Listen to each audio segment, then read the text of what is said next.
महाभारत का युद्ध चला और भीष्म सरसैया पर पहुंच गए।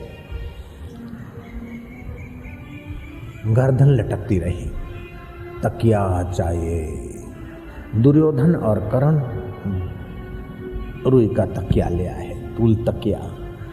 बोले नहीं, वीर अर्जुन का तकिया चाहिए, अर्जुन को बुलाओ। अर्जुन को बोला, वत्स और बाण मारो। 3 बाण उस योद्धे ने मांग कर लिए हैं, सिर से पसारू है पीछे, सरसैया पे पड़े हैं। वो जानते हैं कि ये पीड़ा शरीर को हो रही है, दुख मन को हो रहा है, मुझ चैतन्य आत्मा तक इनकी पहुंच नहीं है। कैसे ज्ञानी संयमी योद्धे थे भारत के, उसका भी गर्व है।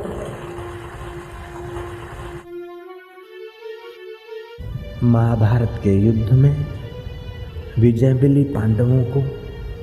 धृतराष्ट्र के पुत्र हारे। श्री कृष्ण से मिलने के लिए युधिष्ठिर गए। श्री कृष्ण ध्यान मग्न है। युधिष्ठिर ने पूछा, प्रभु आप किसका ध्यान कर रहे थे?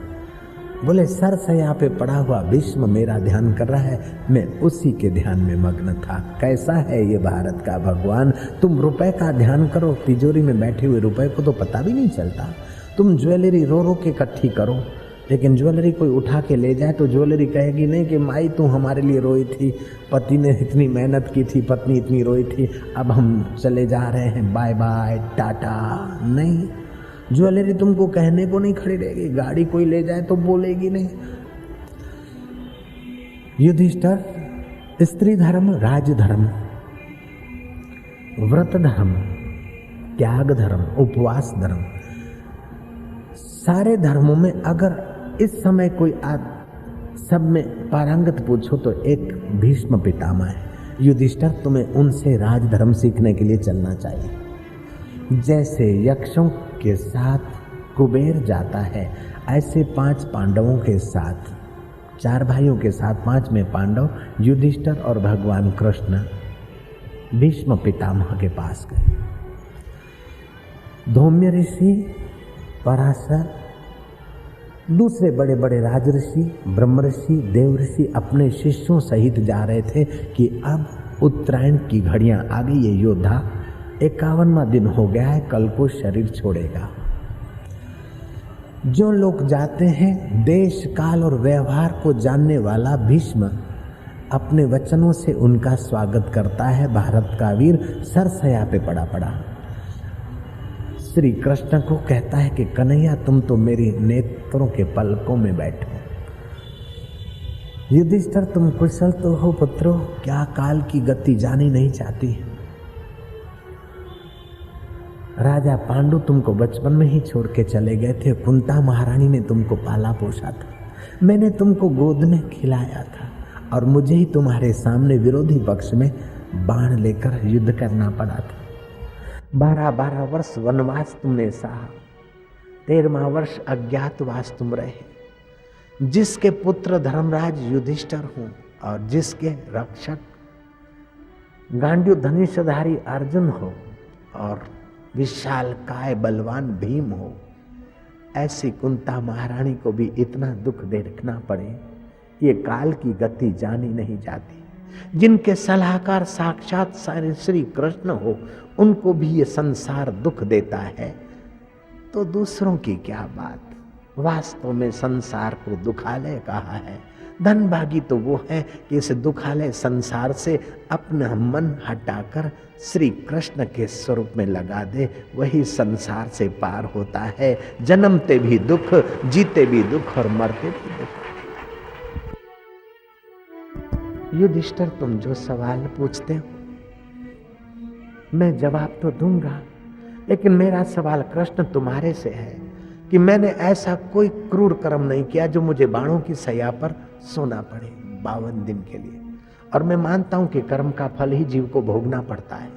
जो गाड़ियां चुराते हैं, चेने काटते हैं, वो अभी भले गुल छक्के उड़ाएं, लेकिन उनको कितना कितना मुसीबतें सहनी पड़ेगी, ये तो पुलिस डिपार्टमेंट भी नहीं बता सकता है। पुलिस डिपार्टमेंट तो बता सकता है कि भाई 307 लगेगा, 300 फलाना लगेगा, 6 महीने की 12 महीने की सजा होगी, लेकिन ये क्रूर कर्म बाद में वृक्ष की योनि में कितनी बार धकेलेंगे कुत्ते की योनि में कितनी बार धकेलेंगे, घोड़े गधे की योनि में कितनी बार धकेलेंगे, ये पुलिस विभाग भी नहीं बता सकता है। आजकल हम बहिर्मुख हैं, हम भी नहीं बता सकते। ऐसा कर्म का फल भोगना पड़ता है। कर्म करने में स्वतंत्र हो, लेकिन फल भोगने में परतंत्र है। फल तो देर सवेर मिलता है। भीष्म कहते हैं, मैंने इस जन्म में ऐसा कोई कर्म नहीं किया जो मुझे बाणों की सया पर पड़ा रहना पड़े, और मैंने सोचा कि अगले जन्म में क्या होगा, तो मैंने रिवर्स ध्यान किया। अगले तगले तगले अगले करते करते मैंने 72 जन्म देख लिए यहाँ पड़े पड़े। 72 जन्मों में मैंने ऐसा कोई घोर कर्म नहीं किया जिसका फल मुझे इतना दुख भोगना पड़े। कृष्ण मुस्कुराए, बोले, पितामह, एक जन्म और थोड़े पीछे चले जाते, आज से ठीक से 73वें जन्म में तुमने आकड़े के पत्ते पर जो हरे पंख वाला छोटा सा तिड़ होता है उसको पकड़ के बावल के शूल भोंके थे, और उसके मुंह के हिस्से, उसके सिर के हिस्से 3 बावल के शूल भोंके थे। वो अर्जुन के द्वारा 3 बाण आपको मिले। ये जन्म जन्मांतर का कर्म करना जीव के हाथ की बात है, फल देना अंतर्यामी ईश्वर के हाथ की बात है। अवश्यमेव भोक्तृत्वम कृतम कर्म शुभा शुभम, अवश्य भावानाम अवश्यमेव भाविनाम भाव प्रतिकारो भवेत यदि दुखेन लिपेरन नल राम युधिष्ठिर।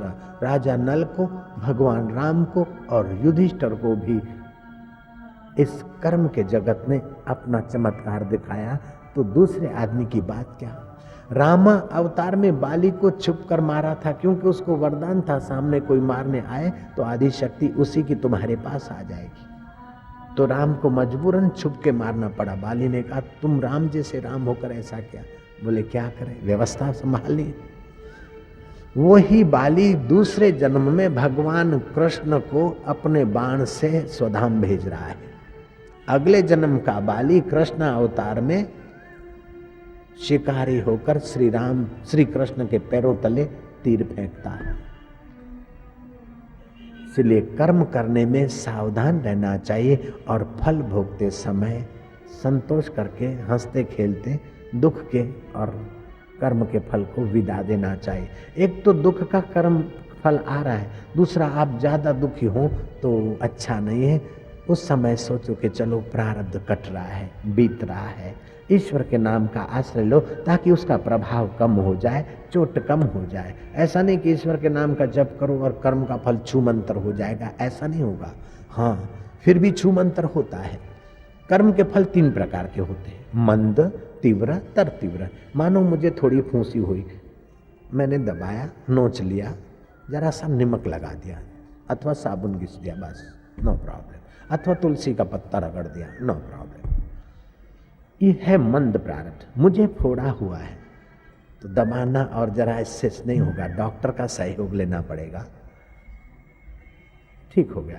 मानो तर तीव्र कर्म है, ऐसा कोई फोड़ा हुआ है गहरा, कैंसर आदि, और ऐसा कोई बीमारी हुई, मेरा पुरुषार्थ, डॉक्टर का पुरुषार्थ, कुटुंबियों का पुरुषार्थ होते हुए भी कई लोग अस्पताल में डॉक्टरों से घिरे हुए लोग भी चले जाते हैं। वो तर तीव्र प्रारब्ध है।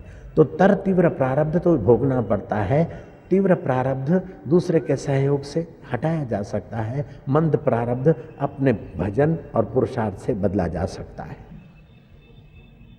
उपदेश देते देते भीष्म पितामह एकाएक चुप हो गए और श्री कृष्ण के तरफ दृष्टि डालते हुए कहा कि केशव, अब समय हो गया है, मैं इस फानी दुनिया से, इस फानी शरीर को छोड़ने की घड़ियों में आ गया हूं।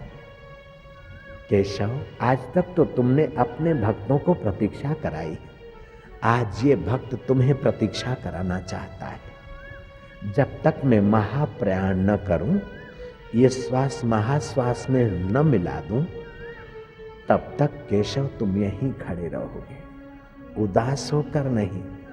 ऐसी मंद मंद मुस्कान और पीतांबर फरकता रहे, दृष्टि मेरे तरफ रहे। हे केशव, मेरा आपके चरणों में प्रणाम है। हे नंद नंदन, यशोदानंदन, तुम प्राणी मात्र का आत्मा होकर बैठे हो, जैसे आकाश सब घड़ों में है, ऐसे तुम सब दिलों में हो और कभी कभार विशेष लीला करके अवतरण करते हो धरती पर। तुम्हारे कई अवतार, कई रूप, लेकिन हे प्रेमा अवतार, मैं तुम्हारे इसी मधुर अवतार को प्रणाम करता हूँ। हे राधा रमन, हे गोपी रमन, बूढ़ा 125 साल का ब्रह्मचारी कृष्ण को कह रहे राधा रमन गोपी रमन।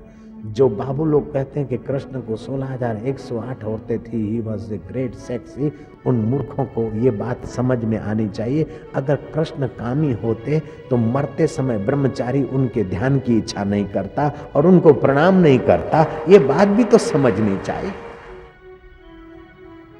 समय हो गया है केशव, मैं अपनी कन्या तुमको अर्पण करता हूं।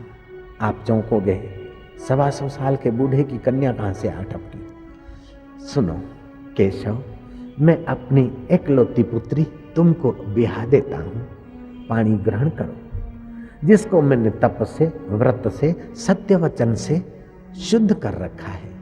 हे शुद्ध स्वरूप, तुम मेरे अंतरात्मा भी हो और यहाँ केशव साकार रूप में भी हो। मेरी वो कन्या सुकन्या है, मैं तुम्हें अर्पण करता हूं। हे केशव, मुझे वो दिन भी याद आते कि मुझे आतताई को वचन सत्य करने के लिए आपने हथियार न उठाने का वचन अपना तोड़ा और आपने रथ का पहिया उठाया। उसके पहले मैंने तुम्हारे प्यारे अर्जुन को बाणों से बेधना चाहा और गुस्से गुस्से में तुम्हारे पर भी बाण बरसे, तुम्हारी कोमल कोमल उंगलियों में बाण के घाव लगे। केशव, फिर भी तुम्हारे चित्त में शोभ नहीं था। घोड़ों की टापों से, रणभूमि में उड़ी हुई धूल से तुम्हारे घिंघरूले बाल मटमैले हो गए थे और युद्ध के श्रम से तुम्हारे शरीर पर पसीने की बूंदें चेहरे पर आए और शाम का सूरज उनमें मोतियों का सा रंग ला रहा था। हे राधा रमन, हे गोपी रमन, हे केशव, हे सच्चिदानंद, मैं अपनी बुद्धि रूपी कन्या तुमको अर्पण करता हूं, ताकि इस बुद्धि में फिर दूसरा जन्म लेने की वासना न बचे। ये बुद्धि मैं तुम्हें अर्पण करता हूं और निर्व्यसनिक नारायण में मैं समाता हूं। भीष्म ने सदा के लिए आंख बंद की। भागवत ये भी सिखाता है कि मरना कैसे चाहिए। बुद्धि ईश्वर को अर्पण करो। इसका क्या होगा, पत्नी का क्या होगा, पुत्र का क्या होगा, बेटे का क्या होगा, मकान का क्या होगा, दुश्मन को ठीक करना है अभी बाकी नहीं। राग द्वेष बुद्धि से निकाल दो, बुद्धि उस परमात्मा में अर्पण करो और तुम परमात्मा तत्व में मिल जाओ। पांडवों ने अंतिम कर्मकांड किया श्री कृष्ण की सलाह से।